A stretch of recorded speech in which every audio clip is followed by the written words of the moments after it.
Selamat siang, salam sejahtera semuanya. Yang saya hormati para guru besar, guru-guru saya, para senior, teman-teman sejawat semuanya. Sebagai lanjutan acara di siang hari ini, saya akan menyajikan satu konsep stewardship tentang antibiotik. Ini konsep yang ringan-ringan saja, tidak terlalu berat, yaitu infeksi uropatogen.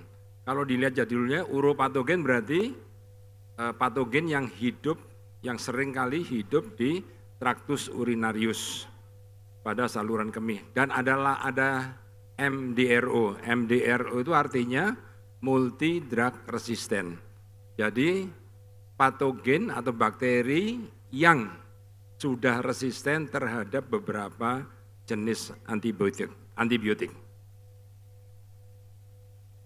Teman-teman semuanya, berapa sih sebetulnya prevalensi dari ISK kita itu? Ya, kita sering menyebutnya sebagai ISK, infeksi saluran kemih.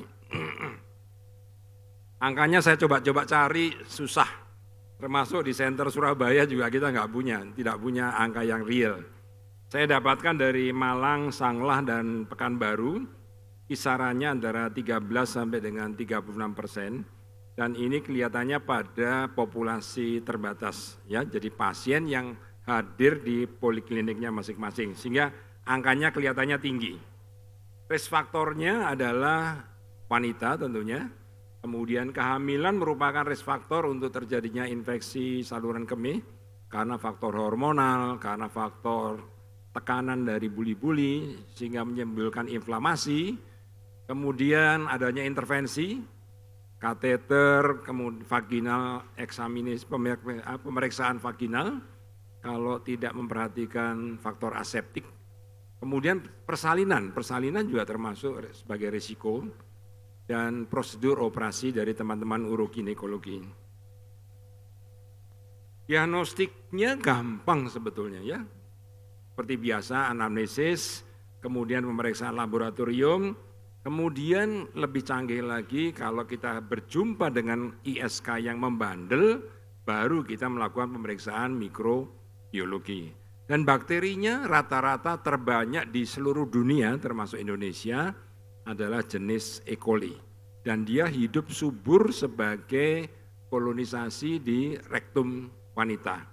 Tetapi ketika pindah, dia bisa berulah menjadi patogen oportunistik. Nah, disinilah nanti seringkali penyebab terjadinya ISK itu karena dari E. coli. Bagaimana penggunaan antibiotik di Indonesia? Nah ini ya, dikit-dikit antibiotik, dan antibiotiknya tidak sedikit biasanya ya. Ganti. Kita ada 3 golongan sekarang teman-teman semua, sesuai dengan anjuran WHO di seluruh negara, diminta untuk menggolongkan antibiotik di rumah sakitnya masing-masing. Kelompok akses, kelompok watch, kelompok reserve. Reserve itu golongannya meropenem, tigecycline, vancomycin, ya. Kalau watch, ceftriaxone, levofloxacin, amikacin dan sebagainya. Yang akses ini yang biasa, ya, seperti amoxicillin, ampicillin, sulbactam dan lain sebagainya, termasuk gentamicin, cefazolin dan lain sebagainya. Nah ternyata di Indonesia sendiri penggunaan antibiotiknya masih tidak standar. Ya, kalau kita lihat itu di penelitian di tahun 2021, dalam satu penyakit ada yang hijau, ada yang kuning, bahkan ada yang merah. Merah tentunya tidak kita harapkan, yaitu reserve, jadi itu sudah tahap terakhir dari pengobatan. Ini adalah golongan yang ada di Dr. Stomo, teman-teman bisa mengkopinya. Dan ini memudahkan kita untuk memilih dan memilah antibiotik. Kasusnya ringan, pilih yang akses. Agak berat sedikit, moderate, carilah yang watch. Sepsis, pikirkan reserve. Ya, gampang kan, lebih mudah. Dengan demikian, ini memudahkan dokter untuk tadi menentukan pilihan antibiotiknya termasuk di ISK. Kalau bingung ini WHO sudah memberi suatu pandangan. Kalau bingung, diagnosisnya pasti ISK sudah. Ini di sini sudah ada panduannya. Kasih aja amoxicillin ya. Di sini amoxicillin. Kemudian nitrofuranto ini tidak ada di negara kita. Obat ini sebetulnya murah sekali tetapi efektif. Hanya saja tidak ada. Kemudian yang di bawah ini yang sulfa, golongannya sulfa ya. Kemudian bawahnya juga demikian, masih golongan sulfa. Dan semuanya bisa per oral. Ini hanya untuk yang ringan. Dan ini semuanya aman untuk hamil yang amoksisilin clavulanic acid itu aman untuk hamil tetapi tidak aman saat untuk melahirkan karena dia bahaya untuk bayinya. Dia bisa menyebabkan NEC ya, necrotizing enterocolitis. Nah, apa itu stewardship atau penatagunaan antibiotik? Jadi ini adalah suatu sistem di mana antibiotik itu digunakan seoptimal mungkin. Artinya pasien jangan keliru, jangan underdose, jangan misuse, jangan salah, jangan overdose, jangan overuse juga. Hak pasien untuk mendapatkan antibiotik yang tepat. Bagaimana pertama kali harus diagnosisnya harus betul. Dan ternyata saya coba cari-cari, nggak usah pakai laboratorium, tidak perlu menggunakan laboratorium. Anamnesis saja sudah cukup. Ada disuri, ada frekuensi, ada urgensi, anyang-anyangan itu ya. Frekuensi sering pipis, disuri nyeri kalau sakit, terutama pada waktu mau berhenti ya. Kemudian ada nyeri di daerah suprasimfisis. 90-100% ISK. Bagaimana dengan pemeriksaan laboratorium, prokalsitonin, stick dan sebagainya?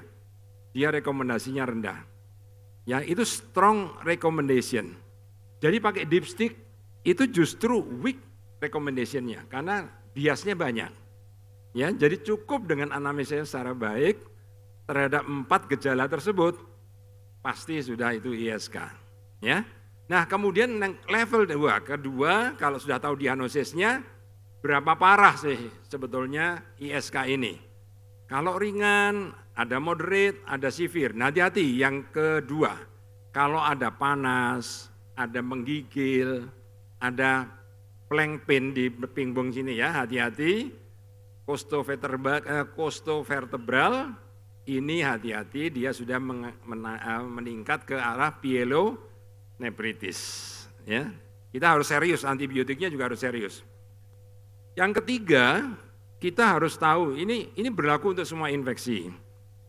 Apakah ini infeksi komunitas atau sudah MDRO? Artinya bahwa kalau komunitas dia belum pernah mendapat antibiotik sama sekali, belum bersentuhan dengan rumah sakit sama sekali. Terduga MDRO kalau sudah pernah mendapat antibiotik beta-lactam. Beta-lactam itu seperti ceftriaxone, cefotaxime, cefixime. Hati-hati, pasti sudah MDRO. Ya, sudah MDRO. Kemudian dia di rumah sakit dipasang kateter dan lain sebagainya. Berarti dia kategorinya MDRO. Kalau community, antibiotiknya akses. Begitu MDRO, antibiotiknya golongan BOTS. Gampang kan ya? Ini komorbidnya juga dilihat. Kalau sudah tahu golongannya, hamil. Nah, hamil jangan pakai golongannya aminoglycoside ya. Jangan pakai yang aneh-aneh, misalkan golongannya ciprofloxacin dan sebagainya. Kita harus cari yang paling aman untuk kehamilan. Demikian juga ada DM, ada postmenopausal, ada kidney transplant dan sebagainya ya. Nah, kalau sudah tahu semuanya, diagnosisnya pasti, severity levelnya tahu, sudah bakterinya kira-kira komunitas atau MDRO, kita tetapkan antibiotiknya. Jadi kalau komunitas kita menggunakan kelompok akses tadi ya. Kalau MDRO kita WATS group. Oke. Ini data penelitian dari teman-teman PAMKI ya. Baru ini tahun 21. Ini namanya antibiogram. Nah, coba kita lihat. Tadi paling banyak adalah E. coli. Nah, sekarang antibiotik yang cocok untuk E. coli itu yang hijau. Yang merah artinya sudah tidak mempan lagi. Ya. Cefixime sudah merah. Ceftriaxone sudah merah. Cipro sudah merah. Levo sudah merah. Meropenem masih hijau, Piptazo, Tigecycline masih hijau tapi jangan dipakai karena dia kelompok reserve. Maka pilihannya kalau ISK itu berat, kita pakai yang amikasin. Nah, karena amikasin masih kelompok WATS. Jangan, wah ini pasien saya ini anaknya wali kota ini, penting sekali ini harus pakai meropenem. Jangan. Jadi kita harus, inilah namanya stewardship tadi. Jangan langsung loncat ke reserve. Karena antibiotik yang kita berikan memicu terjadinya resisten.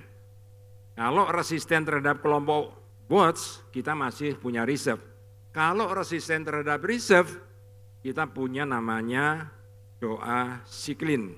Ya. Hanya tinggal berdoa saja nanti ya, karena kita akan berjumpa dengan bakteri yang pan-resisten.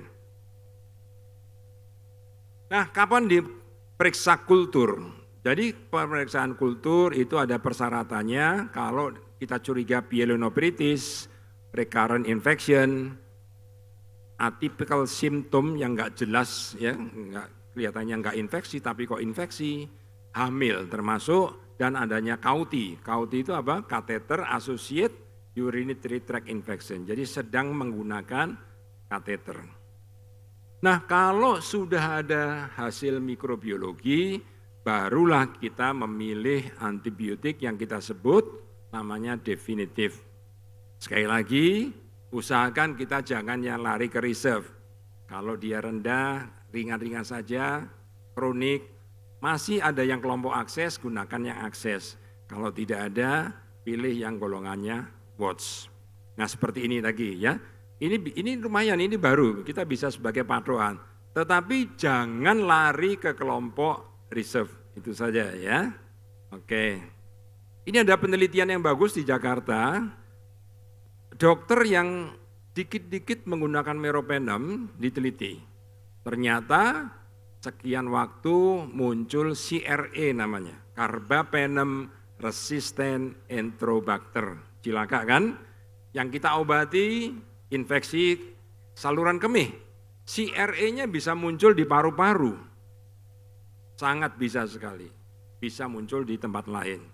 Jadi ini bahaya sekali Bapak Ibu semuanya. Ini namanya Krebs, jadi ada bakteri yang khusus yang kita takuti, Carbapenem resistant. Bakteri ini yang paling bisa hidup di lingkungan selama seminggu. E. coli hanya berapa jam saja, tetapi Acinetobacter bisa sampai 2 minggu dia hidup di lingkungan. Ini yang paling kita takuti. Nah, sistitis pada pregnancy itu khusus juga, teman-teman semuanya. Ada suatu studi yang menyarankan penggunaan, ini bukan karena iklan ya, saya tidak ada beriklan di sini, menggunakan fosfomycin. Ini aman dan hanya single dose saja dibandingkan menggunakan aminopenicillin atau beta-lactam atau fluoroquinolone karena dia cukup lama penggunaannya. Nah, sebagai simpulan, jadi sistitis itu harus didiagnosis cukup dengan anamnesis saja. Kemudian jangan sedikit-sedikit periksa kultur, karena kultur itu mahal, kultur atas indikasi. Kemudian antibiotik itu digunakan secara bagus, yang tepat, jangan overuse, jangan misuse, jangan underdose. Terima kasih. Wassalamualaikum warahmatullahi wabarakatuh.